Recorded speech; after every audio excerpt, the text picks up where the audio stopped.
ڕۆژزالە میوانێ منە بەرپرسی ئۆفیسا ڕووداوێ واشنگتن و هەر دەمێ ویژ واشنگتن دەبینن ئیرۆ لە هەولێرە ڕۆژ بخێراتی هەولێرە و بخێراتی ڕووداوی زۆر سپاس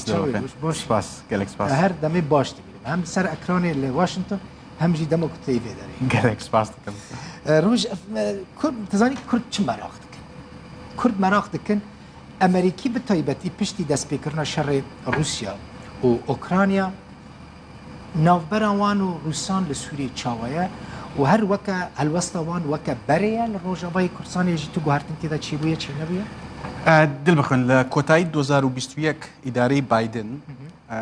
هەڵسەنگاندنێکی بۆ سیاسەتی ئەمریکا لە سووریا کرد چوار خاڵی ینی سیاسەتی خۆیان بە چوار خاڵ کۆکردەوە یەکەمیان ئەوە بوو کە دەبێت شەڕی دژە داعش بەردەوام بێت چونکە هەتاکو ئێستاش پنتاگۆن دەڵێ کە داعش هەڕەشەیەکی مەترسیدارە نەک تەنیا داعش گروپی دیکەی چەکداریش لە سووریا هێشتا هەن و مەترسین بۆ سەر بەرژەوەندەکانی ئەمریکا دووەمیان لە هەڵسەنگاندنەکەی خۆیان دەڵێن کە دەبێت ئێمە پشتگیری لە ئاگربەستی نێوخۆی سووریا بکەین نێوان گروپەکان شتێکی دیکە کە دەیانەوێت کاری لەسەر بکەن فراوانکردنی هاریکاریە مرۆییەکانە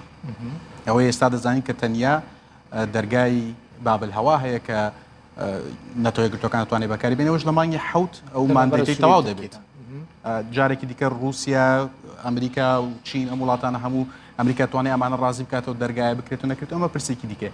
یەکێک لەو پرسانەی دیکە کە ئیدارەی بایدن دەڵێ کاری لەسەر دەکەین مەسلەی ڕاگررتنی بەرپرسیارەتی ڕژێمی ئەسەدا بۆ چەسپاندنی یاسانی و دەوڵەتەکان یان ینی بەرپرس ڕاگررتنی ئەسد لە پێشێلکردنی یاسانی و دەوڵەتەکان بەڵام تقریبان لە هەموو هەم ڕوانەوە ئەمریکا کێشەی زۆری هەیە ئەمریکا ڕاستە ئێستا کە رووسیا سەرقاڵی شەڕێکی دیکەیە و ئەمریکەکان خۆشیان لە نێو کۆنگرس کۆماریەکان بەتایبەت فشارێکی زۆریان بۆ ئیدارەی بایدن هێناوە کە دەبێت ئێوە سیاسەتی سووریاتان تونتر بکەنەوە ئەمریکا بایدن بەتایبەت بەرامبەر بە سووریا زۆر تند نییە بەڵام شتێک کە ئێستا لە نێو سیاسیەکانی بەتایبەت کۆماریەکان خەریکە ینی سەر هەڵدەدات ئەوەیە کە رووسیا ئەو هێزە نییە کە ئێمە پێشتر لی تێگەشتون لە ئۆکرانیا بینیمان کە قووەتی رووسیا ئەو زل هێزە نەبوو کە پێشتر ئەمریکا لە سووریا حسابی بۆ دەکرد لە شوێنی دیکە بینیان کە لە ئۆکرانیا ینی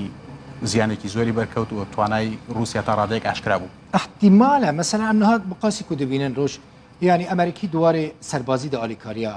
هەسە دەکەن هەر دەبێژ هەف پەیمانên مەین عسکەرینە لە دژی تەرۆرێ بتایبەتی لە دژی داعشی احتیمالە ینی مەسەلا جهێ مەراقە کوردانە دواری سیاسی دەژی ئەمریکی هەولەکە یانجی گاوەکێ باوێژن گو اعترافی بڕێڤەبەریە خۆ سەر بکەن ینی هەوایەکە بیرەنگیل ئەمریکا هەیە یان بەڕاستی باسی هاوکاری سەربازەکان کردنی تەماشاکە لە 177 میلیۆن دلار بۆ 2022 ئێستا بۆ 2023 دیسان بودجەی 183 میلیۆن دلار باس دەکرێت ینی ئەسکەری کە زیاد بوو ینی ئەمە احتیمامی ئەمریکایە بە سووریا بەڵام لەسەر مەسلەی کورد یان ئەمریکا دەیەوێت کە پەیوەندی نێوان کورد و کورد باش بێت نەک ئەوەی کە پشتگیری لە ڕێککەوتنی نێوان کورد و لایەنێکی دیکە بەتایبەت لە پەیوەندی نێوان کورد و ئەسد چونکە ئەمریکا نەک تەنیا پەیوەندی کورد و نێوان ئەسەدی پێ باش نیە بەڵکو نیگەرانە لە نۆرمالکردنەوەی هەندێک لە پەیوەندەکانی نێوان ئەسد و وڵاتانی دیکەش کە لەم دوایە بینیمان هەندێک هەوڵ هەبوون ئەمریکا لەوەش نیگەران لەبەرەوە ئەمریکا زیاتر بۆ ئاقارە یان بەو ئاراستەیە هەڵدەدات کە لایەنە کوردیەکان بتوان لە نێوان خۆیانە بکەنە ڕێکەوتن و گفتوگۆ ڕایە گشتیە ئەمریکی ئینتەرەساوێش بە کوردی سووری هەیە هەتاکو ئێستا ئەمریکەکان زۆر ینی لە مەترسی داعش لە بیریانە دەترسن لە ماوەی بینیمان کە داعش تەنان یەکێک لە زیندانەکان هێرشی ئەنجامدا لەبەرەوە هەتاکو ئێستا ڕای ئەمریکەکانەوەیە کە هاو پەیمانی لەگەڵ کورد پێویستە بۆی کە شەڕی داعش تەواو بێت بۆی کە مەترسی داعش دروست نەبێت و بۆی جارێکێت ناچار نەبن سەربازی ئەمریکی ڕوو لە ڕۆژهڵاتی ناوەڕاست بکاتەوە بۆ شەڕی گروپێکی وەکو داعش نەک تەنیا داعش گروپی دیکەش کە بەم دوایانش بەتایبەت دەبینی کە هەندێک جار ئەمریکەکان بەتایبەت سەربازەکانیان نیگەران دەکەن ڕۆژ مەسەلەن الواشنگتۆنی باش ئاگاداری تشتی غەریب چییە مەسەلەن لە ڕۆژەڤا یا سووری ئەمریکی پشتگیریە کوردان دکن لە ئالیدن ئەمریکی هەفپەیمانên تورکیە ناتۆنە ئەمریکی دەبێژن ئەم کوردان دپارێزن دەی تورکی ئێرش دکە ئەمریکی بێدەک ئیدارەی بایدن دەیەوێت کە کار لەسەر هەندێک لەو بارگرژیانەی نێوان کورد و تورکیاش بکات بەڵام ینی